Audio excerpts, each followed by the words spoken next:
Jai Garuda Suparna. Shri Shaila Vamsa Samputat Sampacchuda Budambudehe Praptagamanta Managam Gopalarya Mahamshriye Srimate Gopala Tatarya Mahādeshikaya Namaha.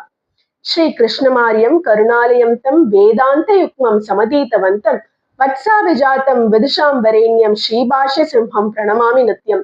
Srimade Vātsyasri Krishnamarya Mahādeshikaya Namaha. Vātsyasri Krishna Surendra Pada Pankaja Shatpadam Ananta Padmanabharyam Bharat Vajamaham Bhaje.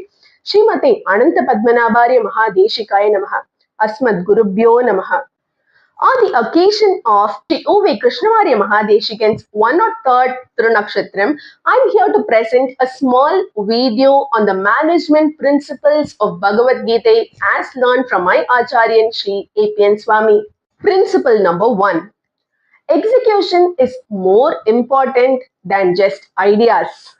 It is most unnatural to observe how Vyasa chose the most celestial Bhagavad Gita to start as Dhritarashtra Vacha. Dhritarashtra, being the personification of greed and insanity, even after hearing the result of the war from Vyasa, never made an effort to stop the war. When Vyasa asked Dhritarashtra if he would like to see the war, he refused by saying he wouldn't want to see his son dying. Rather, he asked for a boon to see the war through Sanjayan.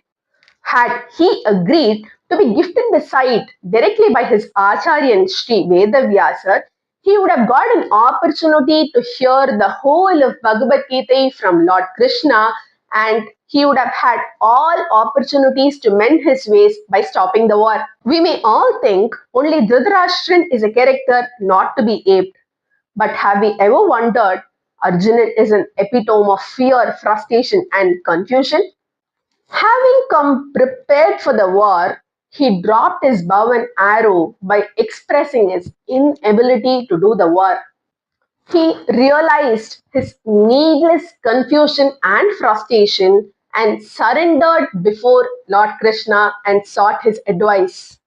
On the other hand, Dhritarashtra, even after hearing what is right, never made an effort to pursue it. So, getting the right advice from the right people at the right time is not the only important thing, but executing is even more important. Management principle 2. Art of communication. Two types of communication needs comparison here. One is the communication made by Sanjayan to Dhritarashtra, and the other is the communication made by Krishna to Arjunan. Though Sanjayan communicates to Dhritarashtra to make him realize the defeat and fate of Kauravas, he speaks and continuously speaks without even being bothered of whether Dhritarashtra has comprehended whatever is being said. On the other hand, when Krishna communicates to Arjuna, Krishna pauses, checks the understanding of Arjuna, makes him think, and communicates based on the needs of the receiver. Many of us really don't know how to communicate. We keep repeating the same words with an intention of making the other party understand. We need to get inspired from Krishna. See how he beautifully articulates, uses various words to communicate his message so clearly. Management principle number 3. Understanding the intention of the receiver of the information for effective communication. Very important skill that we need to learn from Bhagavad Gita is understanding the intention of the person who is questioning before answering. When Dhritarashtra said, Mamaka Pandavas Shaiva, that is, those relating to me and Pandavas, his greed was so evident. Sanjayan beautifully breaks the ego of Dhritarashtra even while starting to answer. Drishtva tu Pandava Nikam Vyudam Duryodhanastada Acharyam Upasangamya Raja Vachanam Abravit. Sanjayan says, don't think so high of your sons. The very sight of the readiness of Pandava's army startled Duryodhana, and he started to blabber to his Acharyan Dronar. Management principle number 4. Reaction during frustration. There are numerous management lessons for us to learn from Bhagavad Gita. One such important lesson is the art of completing the assigned responsibility. Assume that a person has given you a task, and if you feel that you're unable to complete it, it is your responsibility to communicate to the person who has assigned you the task your inability to complete the task and ask him what can be done. Instead, we needlessly get frustrated and fail to communicate it to the delegator.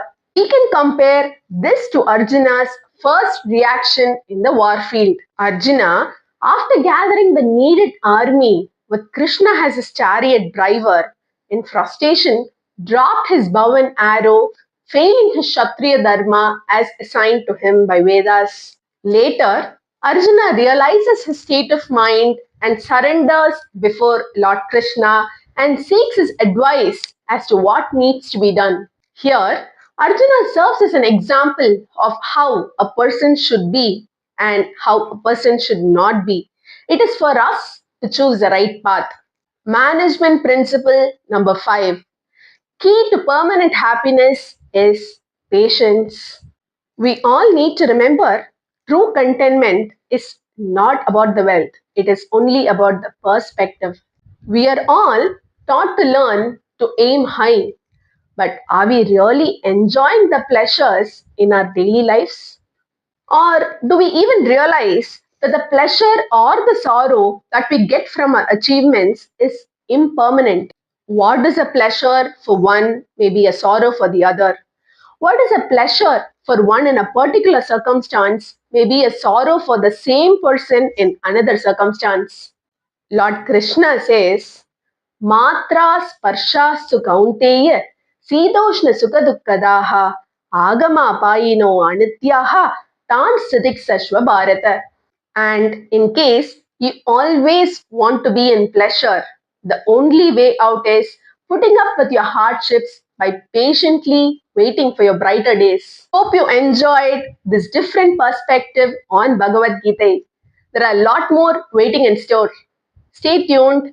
Jai Garuda Suparna.